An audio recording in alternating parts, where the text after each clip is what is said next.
What is going on, beautiful people? Welcome to another episode of the Narcissists Code. I'm your favorite self-aware narcissist, Mr. Lee Hammock, better known as Mental Healness across all social media platforms. If this is your first time seeing my face or hearing my lovely voice, I'm a clinically diagnosed narcissist, and I use my platform on social media to raise awareness for NPD, get more people into therapy, and also validate the victims, survivors, and thrivers of said disorder, said toxic people, said toxic traits. Today's episode is going to be about 8 more terms and definitions that you might hear when you're dealing with a narcissist or toxic person. This is part 3. The other 2 parts are going to be in the description of this video. I'm going to link the other 2 parts in the description in the podcast. But this is part 3. So this is 24 all together, y'all. Part 3. I've already done 16 definitions. I'm going to link the other 2, but this is part 3 right here, y'all. But before we hop into today's episode, y'all, make sure you join the newsletter email list. Seriously, I have kids' books coming out, I have courses coming out, new merch, new stuff, new things going on within my life, behind the scenes type of stuff. So join the newsletter. The link is in the description as well. I don't spam people. I don't send BS. It's literally just good communications and things like that. So link is in the description, y'all. Seriously. But yeah. 8 terms. So the first term we're going to talk about is love bombing. Love bombing or idealization, y'all. The first term is going to be love bombing or idealization. This is the first stage of the narcissistic abuse, toxic abuse cycle right here, y'all. Love bombing, idealization is when a narcissistic person, when you first meet them or whatever, they're bombing you with love. It's a bomb, y'all. It's literally an explosion of love. It's not a slow drip where you get to know each other. It's, hey, I met you. You know my first name. I know your first name.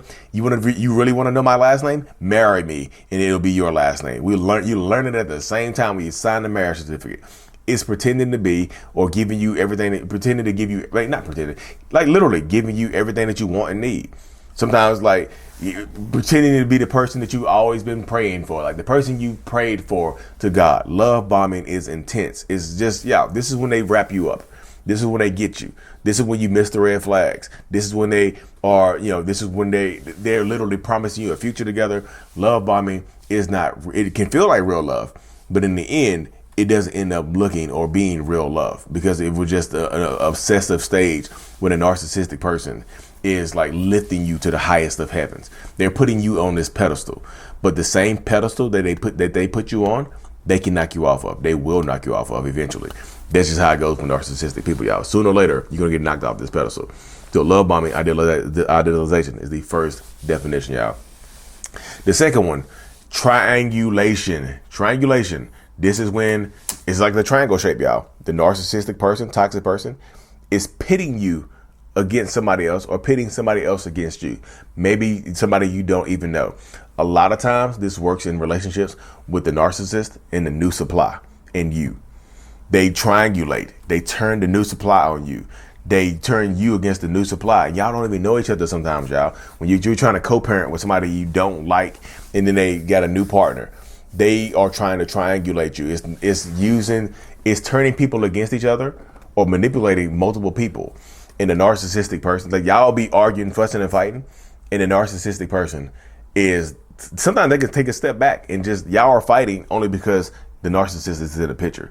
If the narcissist remove themselves, the triangle collapses and y'all don't even know each other. Y'all don't even interact. The narcissist is the central focus in the drama, in the conflict. Triangulation. It happens all the time, y'all. The next term, this is going to be a double term, y'all. Scapegoat and golden child. So scapegoat and golden child have to do with narcissists and their children, toxic people and their children.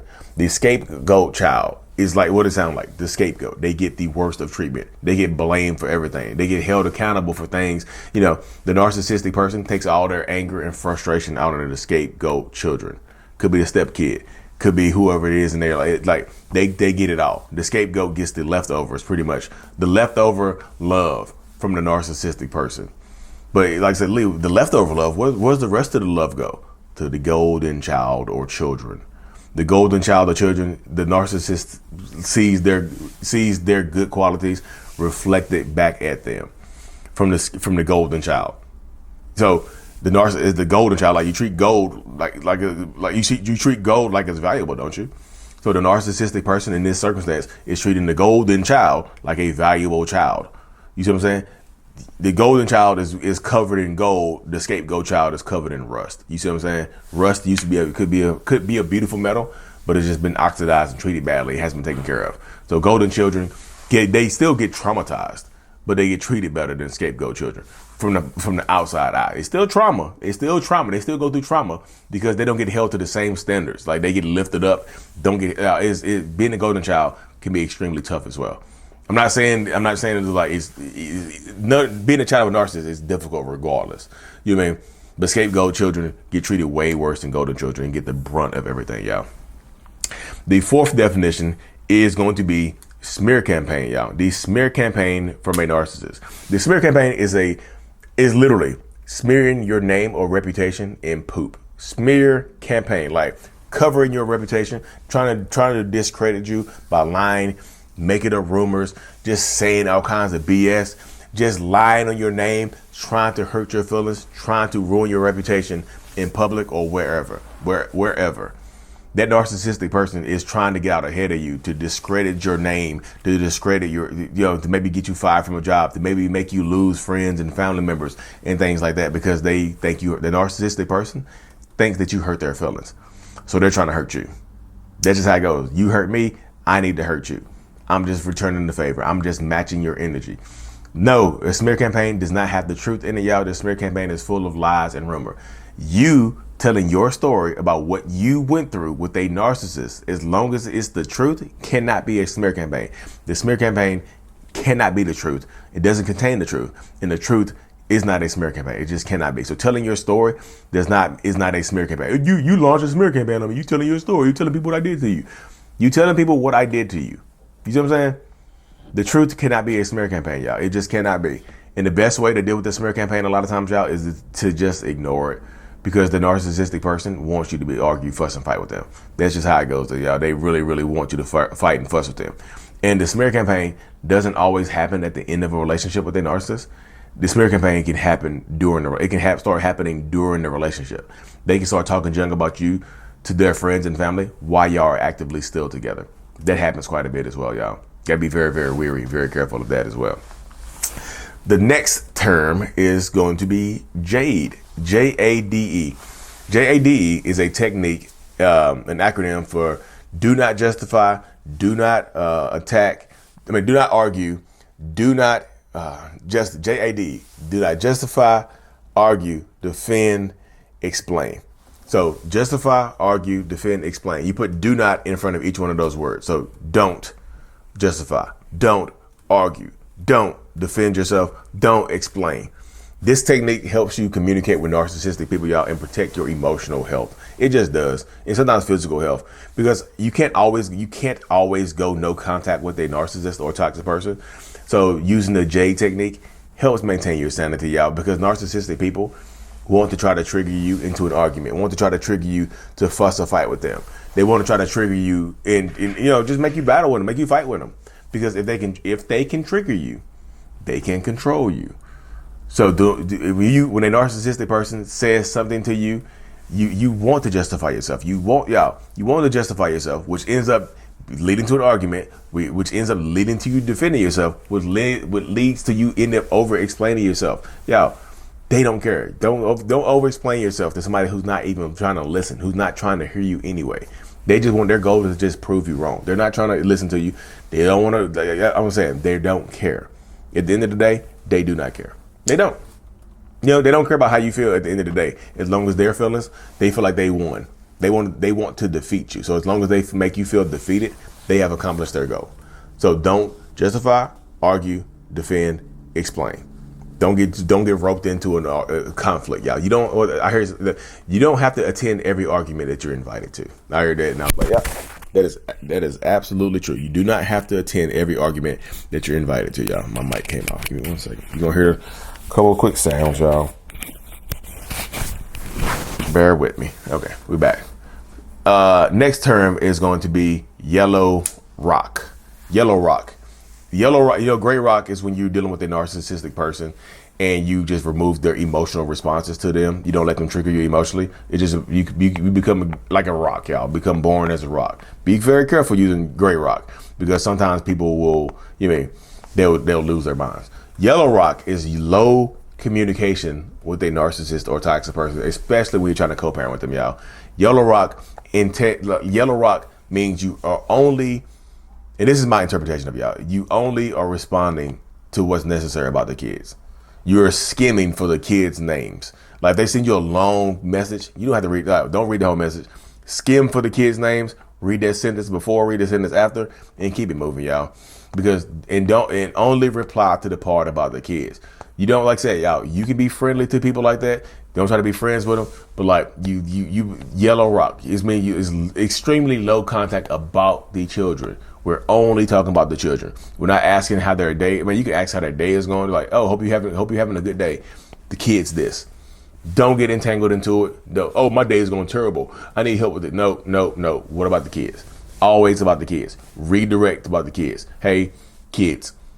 The kids' names are not in it, you're not responding to it. If this is not about the kids, you're not entertaining it. Don't do it. I'm just telling you, yellow rock. Become boring. Do that type of stuff, y'all. Don't remove your emotional reactions, because your emotional reaction is like currency to narcissists. It's like giving them money. The next one, y'all, number 7, is the discard phase. Discard phase. The final stage of a narcissistic toxic abuse relationship, y'all. Discarded. You got discarded by the narcissist. You know, the cycle goes love bombing, idealization, devalue, discard. Discard is when they get rid of you. I tell this to people all the time, y'all, there is 2 stages to the discard phase.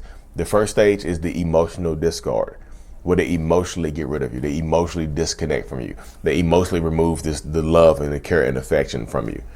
Like I said, just because they emotionally discard you doesn't mean that they will physically discard you. Emotional discard and physical discard, they can both happen, or one of them can happen. You know, the first one can happen. Like, just because they emotionally disconnect from you, that there's no more love, care, affection, it kind of seems like you're dating a whole different person right now. You're married to a whole different person right now. Y'all become roommates, so to speak. Like, it goes like that. They emotionally get rid of you, but they physically are still with you. The emotional discard is when they emotionally disconnect from you, they start treating you badly. It doesn't mean that they will get rid of you. Just because they have emotionally got rid of you does not mean that they will physically get rid of you. You know what I mean?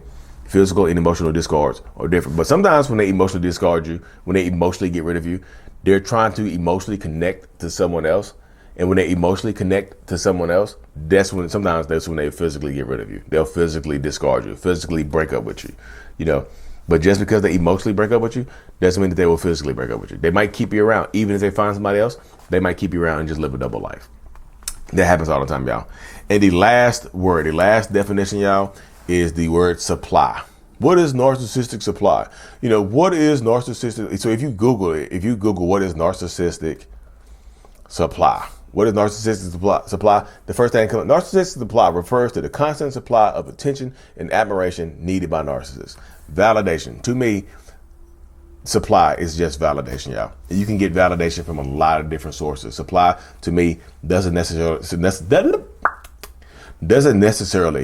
have to come from a person. It can literally come from a job, a whatever. It doesn't have to come from a direct person. You can get validation from so many different sources. Narcissistic supply is what narcissistic people need to keep moving. You see what I'm saying? They need that attention. They need that supply. They need that validation. So you hear somebody say, oh, you just supply to the narcissist. They mean you're just validation for the narcissist. You are fuel for them, so to speak. Like, you're fueling the narcissistic person with whatever is going on with the situation at hand. Don't be, like I said, you can't help but be like, everybody out, this is how it goes. The supply a narcissist gets from you runs out. Whatever supply that they're getting from you, whatever validation, if it's physical supply, if it's financial supply, if it's emotional supply, if it's mental supply, whatever supply that narcissistic person gets from you typically runs out. Like, the validation runs low.